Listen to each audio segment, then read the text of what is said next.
yastakbiruna an ibadati. Sesungguhnya orang-orang yang masih merasa sombong, merasa besar sehingga dia tidak mau menyembahku, mengenalku.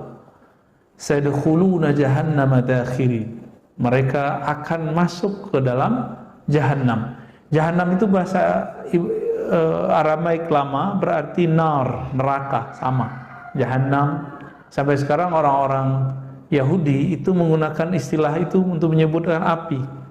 Jahannam, ya, atau jahannam. Jadi bahasa Indonesia ya, jahannam gitu ya. Nah, ini surat Ghafir. Lalu ternyata di hadis Nabi ada kalimat yang lebih rigid. Apa kata Nabi? Ini ada dalam Sahih Bukhari dan Muslim. La yadkhulul jannah, tidak akan menapaki surga man kana fi qalbihi mithqala dzarratin min kibr. Siapa saja yang tersimpan di kalbunya sebiji zarah, sebesar atom, ada rasa kibr, rasa dirinya besar. Dengan yang akan kita sebutkan nanti, 7 hal tadi. 7 hal ini nyantol di kalbu, kita merasa lebih dari orang karena 3 hal tadi, 7 hal tadi, udah gak bisa masuk surga. Sampai itu dibakar dulu dalam neraka, mungkin kalau Allah ampuni baru bisa masuk. Tapi surat Ghafir ayat 60 itu sudah garansi pasti masuk neraka, bukan garansi masuk surga, Pak. Jadi jaminan masuk neraka bagi orang yang sombong, ya. Tapi sombongnya ini sudah sampai level yastakbiruna an ibadati. Mereka sombong, enggan dari menyembahku, mengenalku. Jadi sombong ini ada tingkatan-tingkatannya nanti. Iblis itu ternyata punya dosa masa lalu. Sebelum iblis itu tidak sujud kepada Nabi Adam, itu ada dosa sebelumnya, Pak. Jadi iblis, dia tugasnya apa dulu? Nama Arabnya itu Haris dan Khazin, dua pangkatnya. Haris penjaga surga, Khazin pemegang khazanah surga. Khazanah artinya apa? Simpanan berharga dalam surga. Itu yang megang siapa? Itu iblis, dulu namanya Azazil. Azazilnya bahasa lama, bahasa Aramaik, bahasa Ibrani lah ya. Azazil artinya hamba Allah yang perkasa, artinya emang hebat. Awalnya iblis itu, Azazil ini dia beribadah di bumi, lalu Allah diangkat, akhirnya dia bisa memimpin sekelompok malaikat, bahkan beberapa malaikat menyembah Allah. Lalu sampai di Sidratul Muntaha, dekat itu kan ada surga, maka dijadikan sebagai ya malaikat surga lah. Nah, maka karena dia sudah bertahun-tahun, kalau bahasa kita mungkin jutaan tahun kali ya, sudah jutaan tahun iblis itu beribadah. Maka di situ muncul perasaan dia merasa dia benar, merasa suci. Maka dia pernah berpikir untuk sesekali mencoba kebesaran Allah. Maka Allah jawab. Nah, di hadis qudsinya cuma muncul kalimat ujung di hadis qudsi, tapi kisah ini nggak disebutkan di hadis qudsi itu. Al-kibriya uridai. Allah Ta'ala berfirman dalam hadis qudsi, hadisnya sahih. Kibriya, kebesaran, kesombongan itu adalah ridaku. Ini namanya rida. Biasanya kalau para habaib itu naruhnya di begini naruhnya. Cuma kalau saya lebih nyaman begini. Ya, nutupin leher dikit biar nggak kena tembakan AC, Pak. Wal azamatu izari, dan keagungan itu adalah sarungku. Ya, Allah kan nggak pakai pakaian seperti bayangan kita. Ini bahasa-bahasa ilahiyah lah. Ya, maksudnya Allah yang lebih faham. Jadi Allah pakaiannya bukan kain. Pakaiannya adalah kebesarannya, keagungannya. Jadi yang boleh sombong siapa? Allah doang. Jadi di dunia ini, di langit dan bumi, bahkan di alam semesta semuanya, yang boleh sombong itu cuma Allah. Yang merasa dirinya besar, dirinya pantas dihargai itu cuma Allah. Sekarang si Azazil ingin dihargai oleh malaikat, gitu. Maka Allah tegur dia kalimat ini. Jadi ini sebenarnya kalam sudah lama Allah turunkan kepada para malaikat, nggak ditangkap sama iblis. Maka ketika perintah berikut ujian kepada Azazil, sujudlah fasjudu li Adama, sujudlah kepada Adam, ya. Maka dia tidak sujud. Yang lain sujud, dia nggak sujud. Nah, begitu iblis itu. Masa saya harus sujud kepada yang diciptakan dari tanah? Dia nggak ngelihat siapa yang nyuruh sujud. Yang nyuruh sujud siapa? Allah Subhanahu Wa Taala.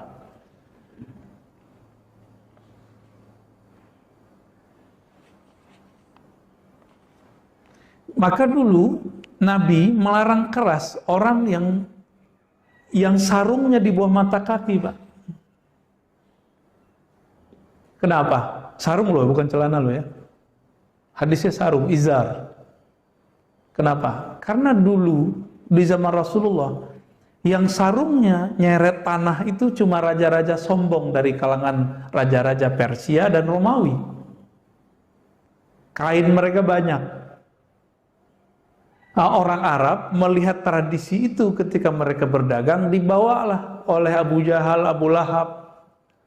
Maka kalau mereka sholat, begitu juga munafik Abdullah bin Ubay di Madinah, maka kalau mereka sholat, sarungnya itu ya nyeret lantai, Pak, tanah.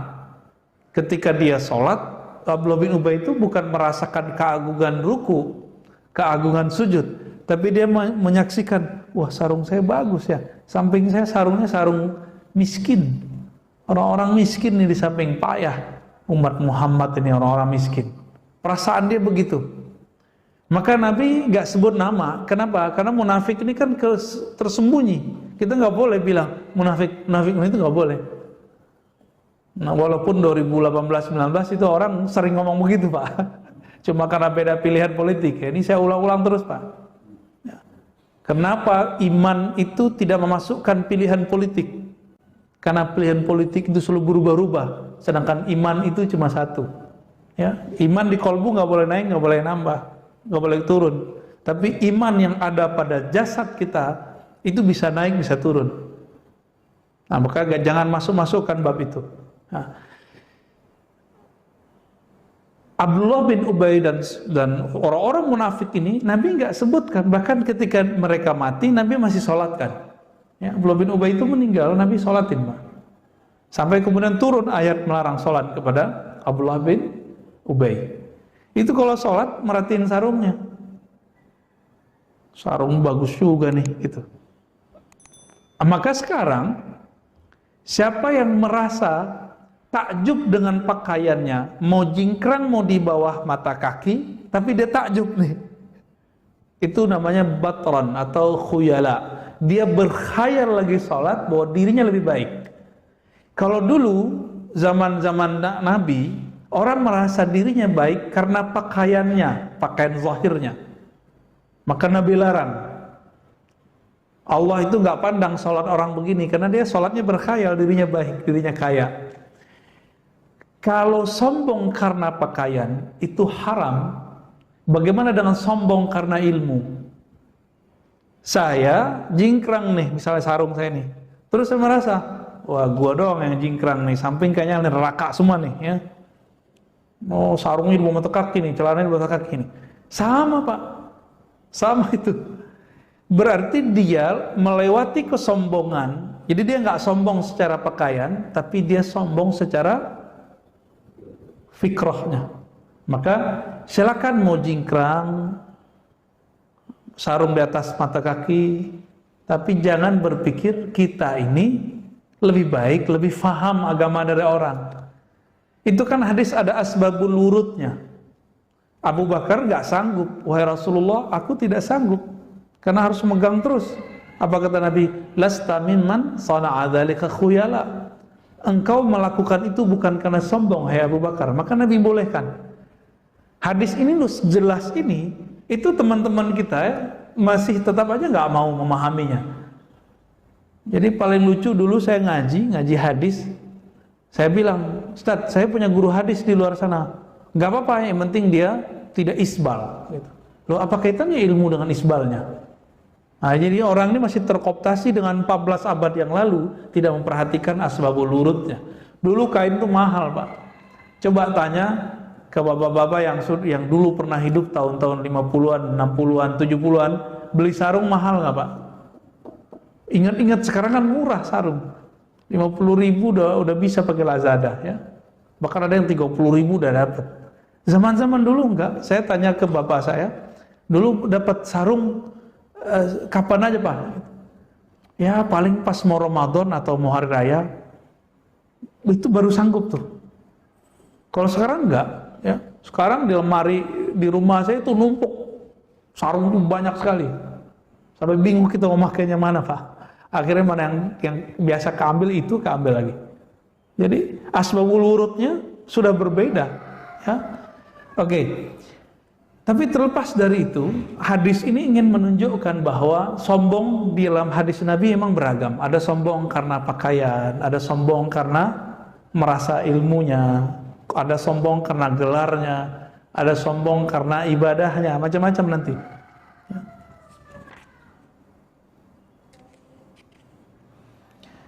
Dan apa yang bikin saya kaget di kitab ini, jadi beliau menyebutkan haqiqatul kibri wa afatuh.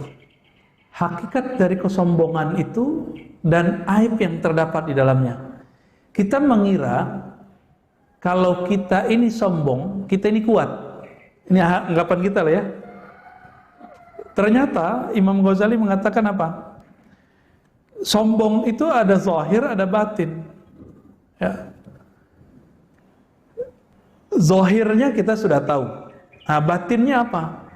Jadi ketika ada orang sombong, la yaqdiru ay yuhibba li akhil mu'min ma yuhibbu li nafsihi.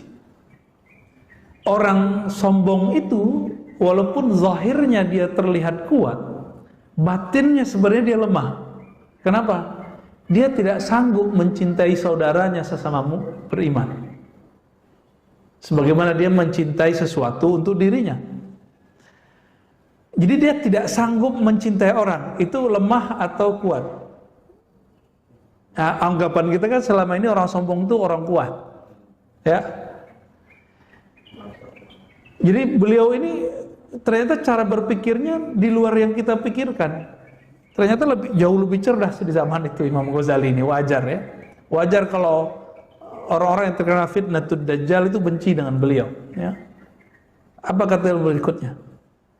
Orang-orang yang sombong itu layak diru ala tawadu. Orang-orang sombong itu nggak punya kekuatan untuk merendahkan hatinya, untuk tawadu. Maka sebenarnya orang sombong itu lemah. Orang yang bisa tawadu, rendah hati, itu cuma orang-orang yang kuat. Kalau dia nggak sanggup untuk merendahkan hatinya, berarti dia lemah aslinya.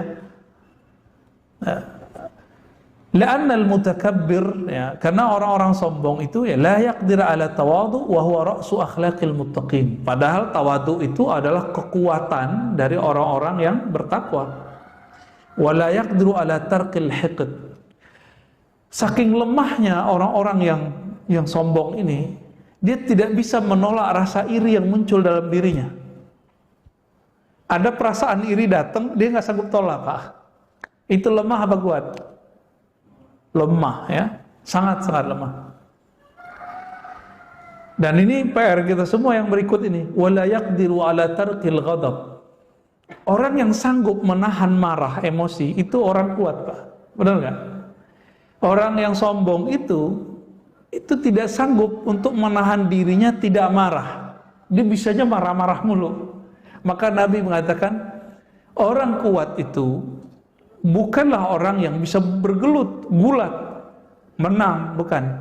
Tapi man yamlik, siapa yang sanggup menjaga, menahan dirinya indal ghadab, ya, ketika dia marah, ya. Berat, Pak, ya? Berarti kita lemah semua nih, Pak. Kita lemah semua. Lagi naik motor atau nyetir mobil, tahu-tahu disalip sama motor. Motornya butut lagi jelek. Itu perasaan gimana, Pak? Wow, mumpung motornya atau mobilnya jelek. Oh, kalau perlu kita katain, kita salib dulu, kita katain, apa lo? Kan gitu. Ya, kayak gitu emang. Tandanya kita lemah. Tapi setan bilang, justru itu yang kuat. Kalau kamu berani bentak orang tuh orang kuat. Ternyata kebalik. Ya, kekuatan orang beriman itu bukan di situ. Dibalik, Pak. Ya.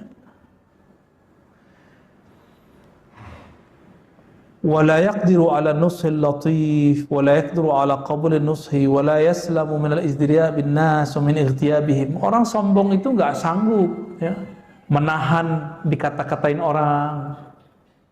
Lemah berarti.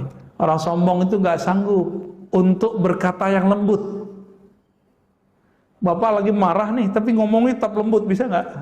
Oh, itu kuat itu, Pak. Kalau iya itu kuat yang sebenarnya kuat yang begitu. Kita nih merasa besar. Terus ada orang biasa ngomongin, membicarakan kita, atau dia menasihati kita. Sanggup nggak dengerinnya? Kalau sanggup, kuat berarti. Nah, kebanyakan orang nggak kuat. Nah, itulah sombong. Maka al-kibru ghayatud dha'fi. Orang yang punya penyakit sombong di hatinya, itu pada hakikatnya ada penyakit kelemahan dalam batinnya. Ya.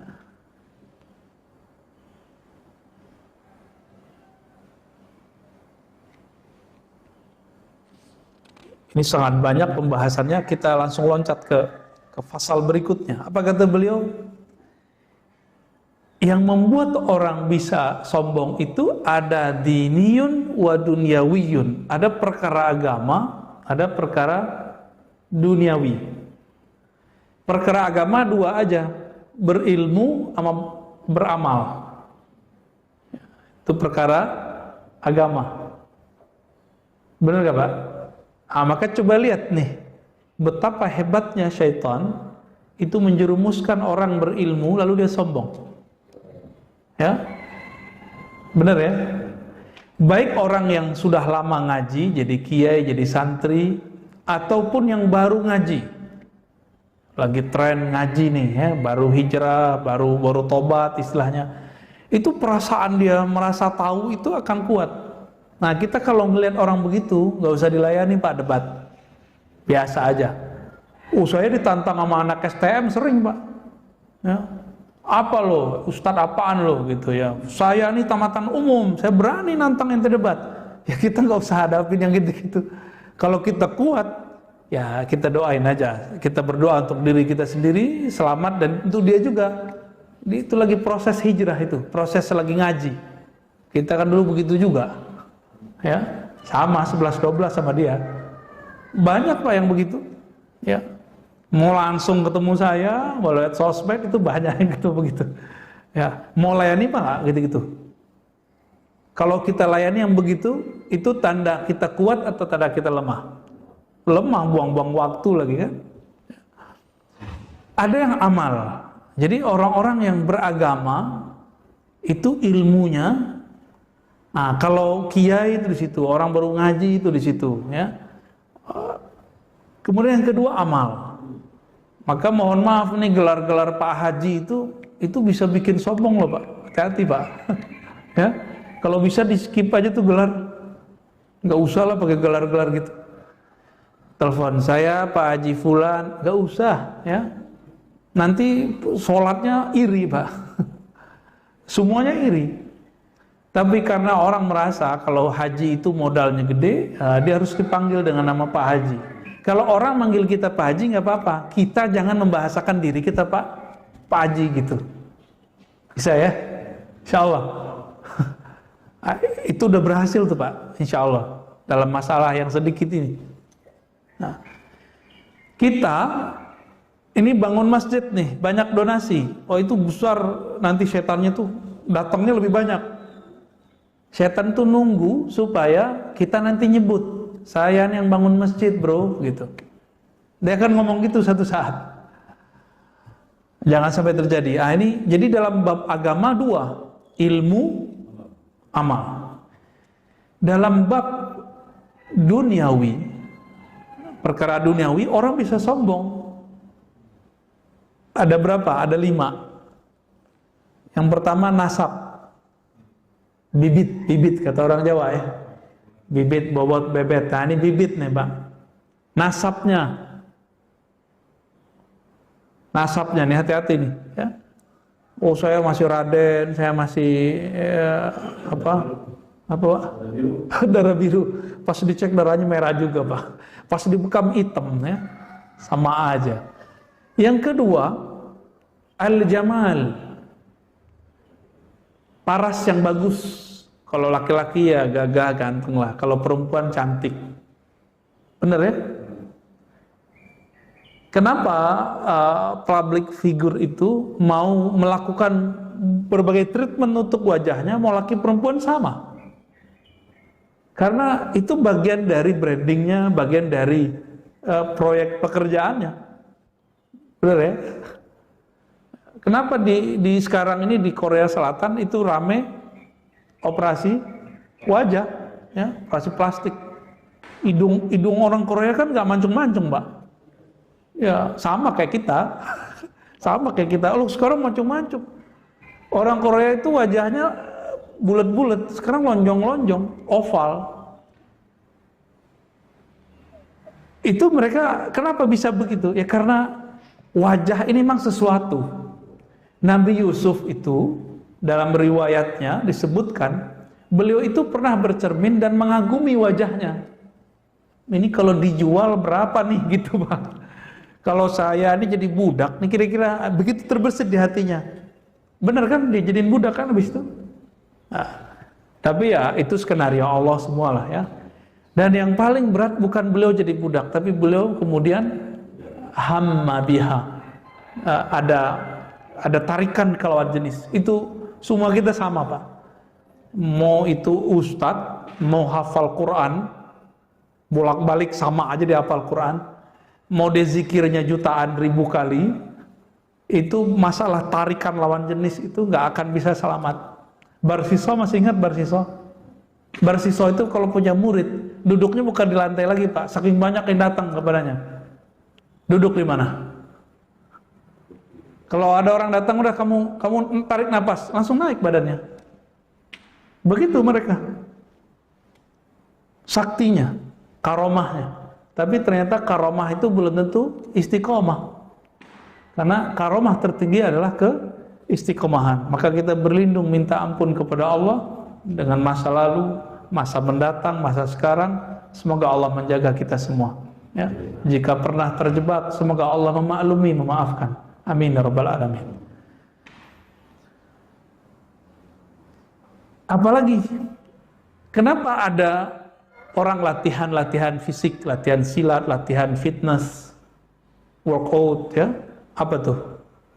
Kuwah, kekuatan. Nah, kekuatan ini dua macam juga. Ada kekuatan fisik, ada kekuatan militer, ada kekuatan politik. Maka semakin luas kekuatannya, semakin besar peluang dia sombong. Pernah lihat berita ibu-ibu muda atau anak-anak kuliahan, anak-anak SMA bentak polisi, ditangkap polisi, dibentak. Apa kata dia? Tahu gak kamu, saya ini anak jenderal gitu. Tahu-tahu bukan anaknya jenderal, ponakan dari ponakan-ponakannya jenderal. Muncul viral juga tuh ya. Kok nongol juga, kita nonton juga. Ternyata Allah ingin kasih tahu sebenarnya. Nih, ternyata kekuatan bikin orang sombong. Yang dulu masih punya memori kuat, ini kan kita memori kita pendek Pak. Zaman-zaman Soeharto punya kenalan sama tentara polisi, berasanya gimana? Saya nyaksiin Pak, di kampung saya itu dulu ada preman baru pulang dari Jawa. Pulang, dia mau nguasain tanah tuh. Semuanya duitnya banyak, udah bagi-bagi ke preman-preman. Akhirnya preman kampung tiga kelurahan mainnya di situ, main gaple di situ. Jadi kalau orang bilang, kamu anak dari mana? Sebut aja nama si ketua preman ini. Langsung semuanya kabur itu, nggak ada yang berani nyentuh.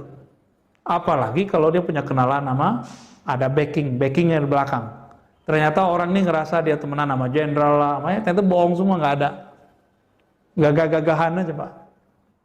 Ya kalau zaman sekarang dia foto sama jenderal terus ya ditunjukin orang nih, lihat nih gitu. Nah ini kekuatan, bisa juga politik.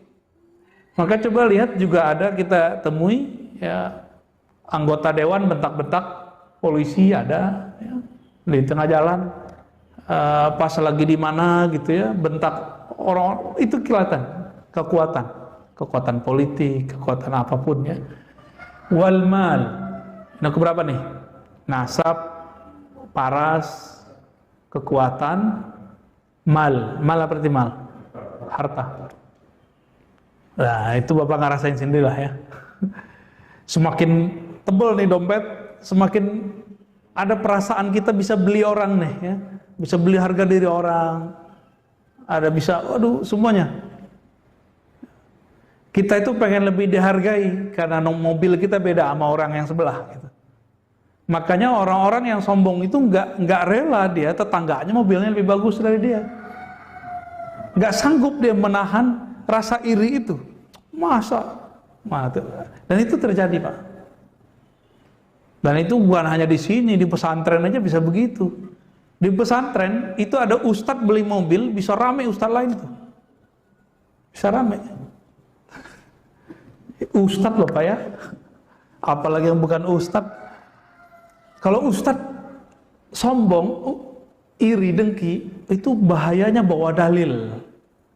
Nah lebih ganas. Kalau orang awam paling-paling iri duniawi aja, pakai akal-akalan dia aja. Tapi kalau ustadz bawa dalil, ini yang paling bahaya ya. Wa kasratul ansar, ini keberapa nih? Yang ketujuh ya. Banyaknya pengikut,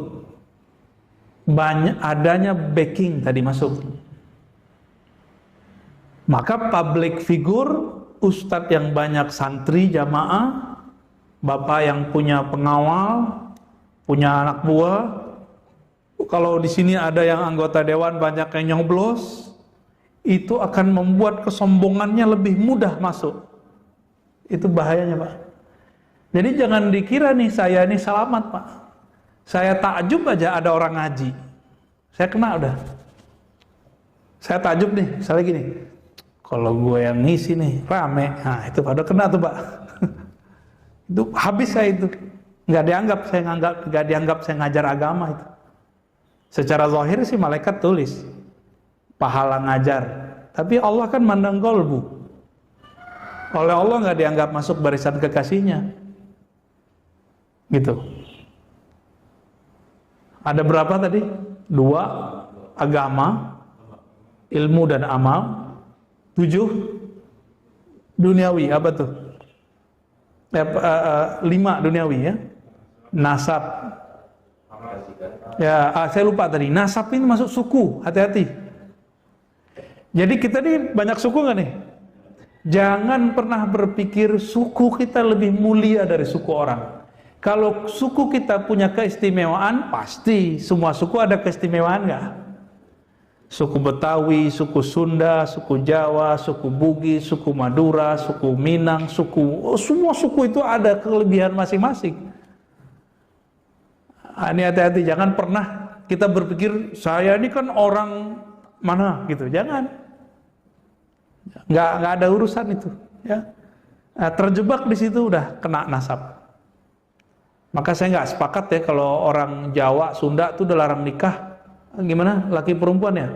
Karena nganggapnya itu kakak sama adek gitu ya. Itu dulu udah lewat, jangan begitu lagi. Sama kalau di kampung-kampung tertentu nggak boleh orang suku ini nggak boleh nikah sama suku di luar. Ya zaman-zaman dulu sih begitu ya. Zaman sekarang kan nggak bisa begitu lagi. Nah, di bagian setelah ini beliau kemudian menyebutkan obatnya, ya, bagaimana cara ngobatin yang 5 tadi, 5 dunia dan 2 agama. Tapi tadi saya sudah sebutkan sebagian besar sebenarnya. Ya, intinya sederhana. Orang yang punya anugerah ilmu dan amal, maka seharusnya dia membaca surat Fatir, ya. Surat Fatir, surat 35 ayat 28. Innama yakhsyallaha min ibadihil ulama. Sesungguhnya yang takut kepada Allah itu hanyalah orang-orang berilmu. Maka ilmu mana yang dianggap ilmu mendekatkan diri kepada Allah, ini yang disebut orangnya intelek. Jadi dalam bahasa Al-Quran, orang alim itu bukan yang banyak gelarnya, bukan doktor, LCMA, SAG, doktorandes, teman-teman dulu doktorandes ya, doktoranda, enggak. Orang yang kalau nambah ilmu, dia tambah mengenal Allah, tambah takut kepada Allah, maka mereka lah yang disebut dengan ulama. Maka bapak ini walaupun tidak kuliah di kuliah UIN, IAIN, nggak nyantri, itu bisa jadi ulama batinnya. Bisa nggak jadi ulama? Bisa. Saya bisa nggak dicopot dari barisan ulama? Bisa, kalau saya merasa diri saya paling pinter. Saya merasa berilmu sedikit aja Pak, ini bahaya. Saya udah di ujung tanduk udah. Maka setiap kali selesai ngajar dan sebelum ngajar, saya itu minta ampun dan minta perlindungan dulu kepada Allah. Ya Allah, jangan sampai saya ngajar lalu ada perasaan merasa sesuatu. Makanya saya sebelum doa, sebelum ngajar, diam dulu nggak? Ya, itu sebenarnya untuk mengkondisikan hati supaya tidak ada perasaan-perasaan itu. Sering muncul soalnya. Kalau saya ngaji agama, ya alhamdulillah kita belajar ilmu spiritual, itu sering terbersit. Saya yakin Bapak juga lebih parah juga tuh. Ya beda, mungkin beda sebabnya. Kalau saya sebabnya di ilmu, kalau Bapak mungkin sebabnya di kalau punya harta, pekerjaan, jabatan, nasab. Ya. Tapi yang sama kita semua nanti di bab amal. Nah, orang merasa dirinya beramal. Kita itu baru boleh berbangga dengan amal kalau yakin amalnya diterima. Siapa yang yakin amalnya diterima? Gak ada. Kadang nggak ada berarti nggak bisa dibanggain, Pak. Ya. Jadi pendek kata, beliau ingin mengajarkan kepada kita, jika kamu sudah mengetahui ada 7 diagnosa penyebab orang sombong, penyakit dalam kolbu bernama sombong, maka copotlah itu. Yang 2 dalam bab agama itu dibenerin. Anggap ilmu itu dari Allah, anggap amal itu karena hadiah dari Allah. Kita kalau lagi ada orang azan kan kita baca hayya ala sholah, lalu kita baca apa? La haula wala quwwata illa billah. Ini kita juga sering ulang ya. Tiada daya dan upaya untuk sholat kecuali dengan izin Allah. Berarti saya bisa beramal karena Allah enggak? Bapak bisa bantu orang, bantu bikin masjid, itu harta dari siapa? Allah. Mau bangga? Cuma dipinjemin doang kok. Lewat nama kita, terus kita ngasih. Nih kita kasih ilustrasi. Saya nitip ke Bapak duit 1M. Pak, tolong nanti kasihin ke masjid. Waktu megang duit itu merasa punya kita nggak? Kalau kita merasa ini punya saya loh gitu. Sama kayak Bapak saya pinjamin mobil bagus, harga 3M, dipinjem. Jalan ketemu temannya di kafe, bilang, "Woi, lu mobilnya bagus ya?" "Iya nih mobil gue nih baru beli." Itu orang tahu diri nggak tuh? Nggak tahu diri. Maka orang sombong itu nggak tahu diri. Dia dititipin, terus merasa dirinya berhak, nggak tahu diri. Ya, itulah hakikatnya iblis. Iblis itu boleh diartikan ablasa iblis itu yang nggak tahu diri. Ya, kesel banget tuh iblis kita kata-katain gitu ya. Nauzubillah min dzalik. Maka iblis ketika meminta kepada Allah, ya Rabb, izinkan aku panjang umur di bumi dan dengan kemuliaanmu aku akan sesatkan mereka. Dengan apa yang menyesatkan? Jurus pertamanya adalah bab kibir, sombong. Karena Syekhul Mutakabbirin, gurunya orang sombong itu adalah iblis. Ya, jadi siapa yang sombong nanti dia bukan di belakang barisan Nabi, belakang barisan iblis. Nauzubillah min dzalik. Mau dia kiai, mau dia ustadz, mau dia doktor, profesor, mau kata orang dia wali, 1000 karomah, merasa dirinya sedikit aja ada perasaan benar, merasa dirinya paling benar. Hati-hati. Saya melihat hari ini banyak orang-orang mengajarkan kita itu beragama kayaknya paling benar, baru politik kayaknya paling benar, berharokah punya pergerakan kayaknya paling benar. Ini mulai bahaya. Zahirnya kayaknya soleh, batinnya sebenarnya temenan dengan iblis. Nauzubillah min dzalik. Saya rasa cukup ya. Ya, udah ketahuan diagnosanya, tinggal dibersihin, tinggal dihafalin. Tadi ilmu, amal. Kalau duniawi, nasab, paras, kekuatan, harta, kasratul ansar, banyak follower, banyak teman, banyak backing. Nauzubillah min zalik ya. Fadhal Pak, silakan. Udah kenyang kan ya?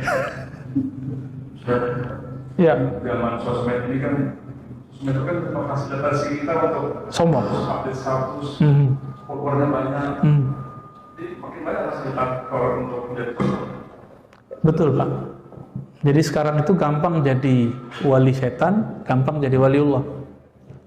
Jadi ini tips nih, kalau mau posting, auzubillah dulu ya. Auzubillah minasyaitonirrajim, baru posting Pak. Niatkan, ya Allah aku niat bukan karena apa-apa, tapi karena ingin tahaddus bin ni'mah misalnya. Sharing tentang nikmat Engkau. Atau ingin berbagi kebaikan. Atau ingin nge-save hikmah yang Engkau turunkan supaya saya nggak lupa nih gitu. Jadi harus disugestikan ke dalam diri berkali-kali. Kalau enggak udah di private aja Pak IG-nya. Ya, ditutup dulu gitu. Nanti kalau udah beres lagi buka lagi begitu.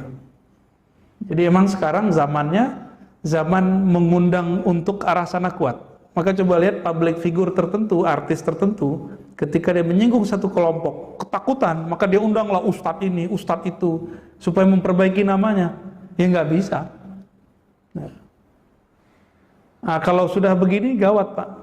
Apa gawatnya? Nanti dia akan mengikuti selera followernya, selera pasar.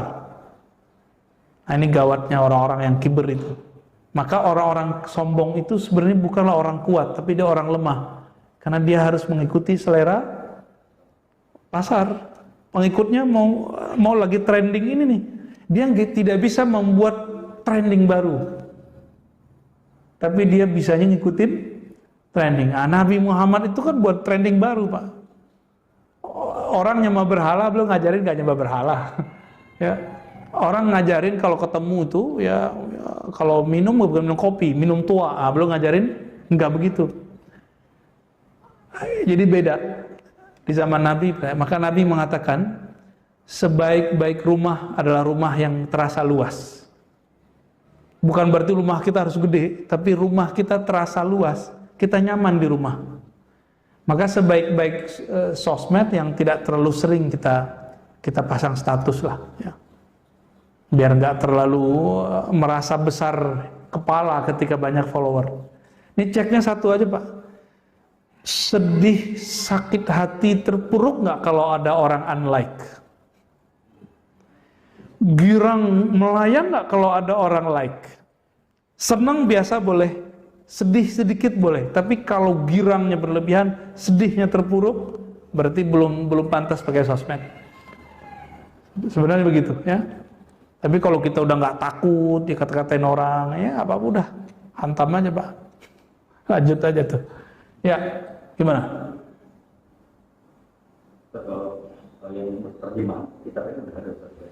Sepertinya ini ada terjemahannya. Ya, ini kan Mau'izatul Mu'minin, Mukhtasar Syekh Al-Qasimi namanya. Jadi nanti kalau cari Muhammad Jamaluddin Al-Qasimi Dimashqi. Nanti saya fotoin deh ke Ustadz ya.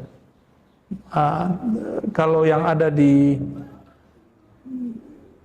Lazada apa tuh Tokopedia ya, itu ada terjemahannya. Cuma saya nggak tahu itu terjemahan dari saudaranya Imam Ghazali, Imam Ahmad Ghazali, atau sudah ringkasan ini. Dan di ringkasan ini ada kelebihannya, lebih teratur. Syekh Jamaluddin Al-Qasimi.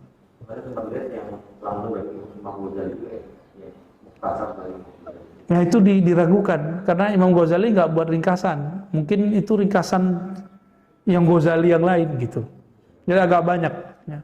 Kalau saya beli aja semua ya Pak. Akhirnya di rumah itu ada beberapa ya ringkasan-ringkasan Imam Ghazali. Nah kalau saya mengambil yang ini karena bahasanya luan bagus. Ustaz, ada 3 pertanyaan dari orang lain. Allah. Semuanya langsung. Ya. Yang pertama. Satu dulu. Yang pertama, dahulu iblis tinggal di surga. Karena di surga itu tidak ada sifat sombong. atau sifat-sifat jelek lainnya. Kenapa iblis bisa mempunyai sifat seperti itu? Awalnya iblis nggak sombong, ya. Makanya Allah tanya, apakah engkau minal alin, orang yang tinggi? Maka diusir ketika tumbuh bibit itu dalam dirinya, maka diusirlah iblis dari surga. Jadi surga itu nggak ada orang sombong. Nah, iblis itu dulu pernah tidak sombong. Nah, orang nggak sombong kayak bapak ini misalnya nggak sombong nih. Kita uji, ada bibit nggak di dalam? Kalau ada bibitnya pasti keluar. Nah, iblis itu pas diuji kambuh, gitu masalahnya dia. Maka diusir. Sama gitu. Jadi ada wali diangkat, terus merasa sombong dengan kewaliannya, dicopot dia dari kewaliannya. Mau dia ulama, mau dia hafal Quran, nggak ngaruh Pak. Jadi bisa begitu, ya. Jadi ada namanya mantan wali. Nah itu dia contohnya iblis itu. Pertanyaan kedua, sombong yang seperti apa yang menyebabkan orang tidak masuk surga? Semua kesombongan. Sombong itu merasa diri besar, diri lebih baik, diri lebih soleh, lebih bagus nasab, lebih bagus paras muka, lebih kuat. Nah, itu lebih-lebih yang semua yang 7 itu. Cuma yang paling parah yang agama. Kenapa paling parah agama? Karena nanti tentara Dajjal di akhir zaman itu penyakit yang ada dalam dirinya adalah rasa sombong berilmu. Jadi jangan heran Pak, tentara Dajjal itu bukan zombie, tapi orang berbaju kayak kita, bajunya baju-baju muslim begini, tapi menghalalkan darah sesama muslim, mengkafirkan. Kan bibit-bibit ini sekarang udah ada. Awal-awal bidah-bidahin dulu, ya, bidah. Lama-lama bilang apa? Ziarah kubur syirik, tawasul syirik. Nah, ini udah bibit-bibit ini. Kalau ini dibiarkan, lihat Irak. Irak udah hancur Pak sekarang. ISIS itu bibitnya tadi. Maka jangan pernah kasih ruang ajaran-ajaran ekstrem ini masuk ke masjid-masjid kita, ke madrasah-madrasah kita. Ini yang saya nyinyirin dikit. Kok pesantren modern menerima kitab Syekh Saleh Fauzan diajarkan di pesantren modern? Di situ disebutkan bertawasul itu syirik. Buat maulid Nabi itu menyerupai Nasrani. Bukan gawat itu. Jadi mereka ini nggak langsung mengkafirkan, tapi lafaz itu mengkafirkan nggak intinya? Ya, nggak langsung, tapi isinya ini mengkafirkan. Bertabarruk di kubur. Tabarruk di kubur itu diterjemahkan menyembah kubur. Loh, tabarruk di kubur itu seperti yang dilakukan kita kalau pergi ke Raudhah Nabi, terus kita ngucapin salam. Itu namanya tabarruk Pak. Sholat di situ itu tabarruk namanya. Boleh nggak nyentuh kubur? Dulu Syekh Imam Sya'rawi ini mufassir di Mesir. Ya, Mutawalli Sya'rawi. Itu beliau zaman-zaman itu belum dipagar. Beliau ciumlah bangunan, ada kuburan tuh, cium bangunan paling luarnya. Askar marah, dia nggak tahu yang dia marahi adalah seorang ulama besar di Al-Azhar. Haram, syirik, haram gitu. Arabi, Arab, lu nggak ngerti ini haram, ini syirik. Orang ini teriak, langsung diambil jidatnya, dicium sama Syekh Mutawalli, langsung dikaget-kaget. Ini syirik nggak kira-kira begitu kalau bahasa beliau? Enggak, bingung dia. Berarti mencium tempat sesuatu, mencari berkahnya atau mendapatkan apa, itu bukan syirik. Mereka menganggap itu syirik Pak. Salah paham mulu. Kita bilang tabaruk ngambil berkah, dianggap menyembah kubur.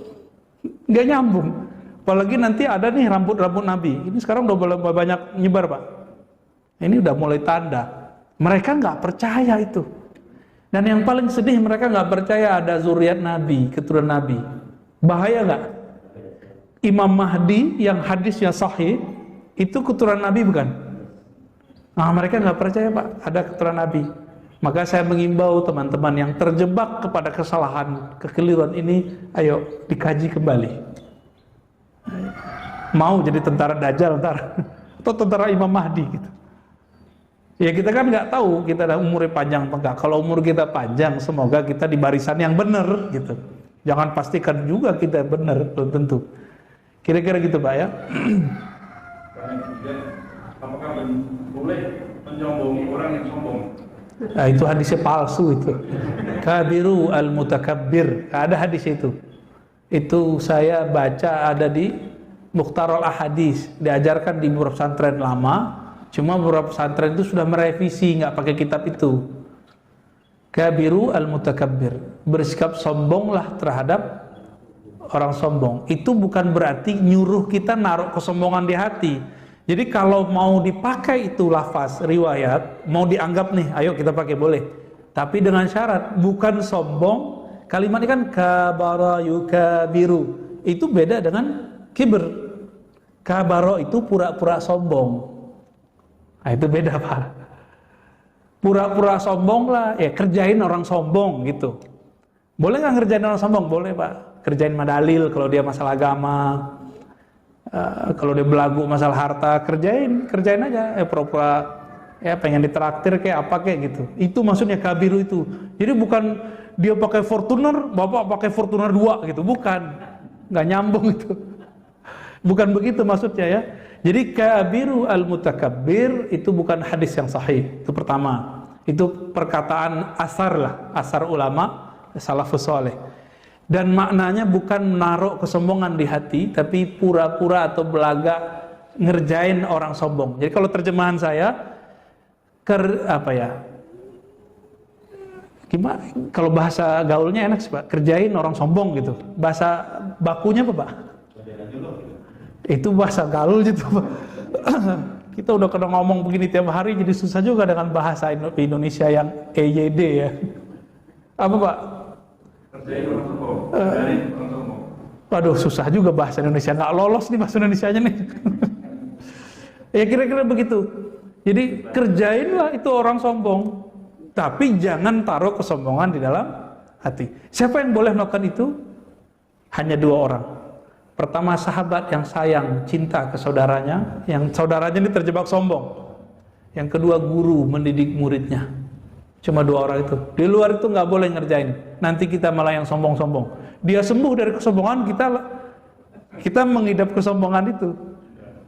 Ya sama kayak teman saya ahli ruqyah, tapi dia nggak memanggar dirinya. Dia ruqyah orang, habis itu dia yang kesurupan setan.